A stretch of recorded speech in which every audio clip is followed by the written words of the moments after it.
ഈശോ മിശിഹായിക്ക് സ്തുതിയായിരിക്കട്ടെ. പ്രിയപ്പെട്ട സഹോദരൻ, ഇന്ന് കുറച്ച് സമയം വൈകിപ്പോയി.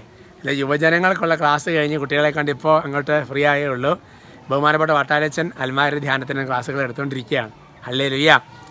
പ്രിയപ്പെട്ട സഹോദരങ്ങളെ, നമുക്ക് അടുത്ത ആഴ്ച ശനിയാഴ്ച മുതൽ ബഹുമാനപ്പെട്ട സിസ്റ്റേഴ്സിന് ഇംഗ്ലീഷ് ധ്യാനം നടക്കുന്നുണ്ട്. അതിനുവേണ്ടി നിങ്ങൾ പ്രത്യേകം പ്രാർത്ഥിക്കണം കേട്ടോ.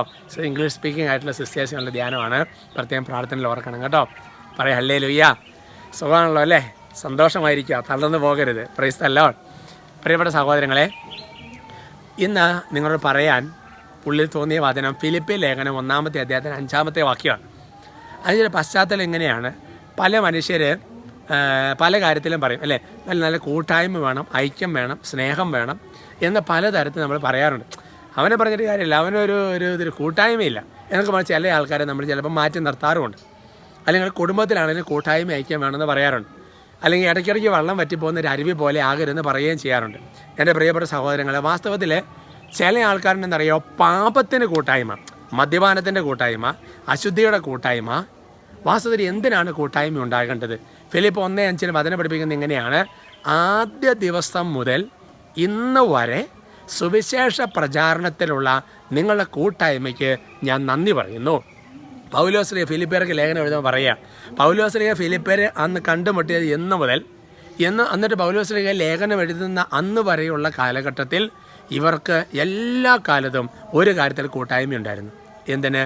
സുവിശേഷത്തിൻ്റെ പ്രചാരണത്തിൽ. അതുകൊണ്ട് എൻ്റെ പ്രിയപ്പെട്ട സഹോദരങ്ങളെ, സുവിശേഷം പ്രചരിക്കട്ടെ, സഭ വളരട്ടെ, ആൾക്കാർ യേശുവിനെ അറിയട്ടെ, അത് ആരുള്ളിനെങ്കിലും എങ്ങനെയെങ്കിലും അറിയട്ടെ എൻ്റെ പ്രിയപ്പെട്ട സഹോദരങ്ങളെ. അതുകൊണ്ട് നമുക്ക് വാസ്തവത്തിൽ ആര് സുവിശേഷ വേല ചെയ്യുന്നോ അവരോട് നല്ലൊരു കൂട്ടായ്മ വേണം. ആര് സഭയോട് ചേർന്ന് പ്രവർത്തിക്കുന്നോ അവരെല്ലാം കൂട്ടായ്മയിൽ വളർത്തണം, പ്രോത്സാഹിപ്പിച്ചുകൊണ്ടിരിക്കണം. ഹല്ലേലൂയ. പ്രധാനം പറഞ്ഞ എൻ്റെ എത്രയോ അൽമായ ശുശ്രൂഷകർ കേരളത്തിൽ, എത്രയോ വൈദിക സിസ്റ്റർമാർ, അവർക്കെല്ലാം വേണ്ടി പ്രാർത്ഥനകൾ ഉയർത്തണം. അതെല്ലാം കൂട്ടായ്മയുടെ ഭാഗമാണ് അല്ലേ? അപ്പോൾ അതുകൊണ്ട് എൻ്റെ സഹോദരങ്ങളെ, എല്ലാ കാര്യത്തിലും സുവിശേഷ പ്രചാരണത്തിനുള്ള ഒരു കൂട്ടായ്മയാണ് ശരിക്കും നമുക്കുണ്ടാകേണ്ട ഒരു കൂട്ടായ്മ. കർത്താവേ, ഇവർക്ക് വേണ്ടി ഞാൻ പ്രാർത്ഥിക്കുകയാണ്. ഇവരെല്ലാം സുവിശേഷ പ്രചരണത്തിൽ കൂട്ടാളികളായതുകൊണ്ടാണല്ലോ ഈ വീഡിയോ ഇപ്പോൾ കാണുന്നത്. കർത്താവ് വചനം കേട്ടുകൊണ്ടിരിക്കുന്ന ഓരോരുത്തരെയും സ്വർഗ്ഗത്തിൽ നിന്ന് ഈശോയെ ആശീർവദിക്കണമേ. സുവിശേഷം പ്രചരിക്കാൻ ഇവർ ഉപകരണമായി തീരട്ടെ. നമ്മുടെ കർത്താവ് ഈശോ മിശിഹായുടെ കൃപയും പിതാവായ ദൈവത്തിൻ്റെ സ്നേഹവും പരിശുദ്ധാത്മാവിൻ്റെ സഹവാസവും നിങ്ങളോടും നിങ്ങളുടെ പ്രാർത്ഥന നിയോഗത്തിനും കൂടി ഉണ്ടായിരിക്കട്ടെ, ഇപ്പോഴും എപ്പോഴും എന്നേക്കും. ആമേൻ.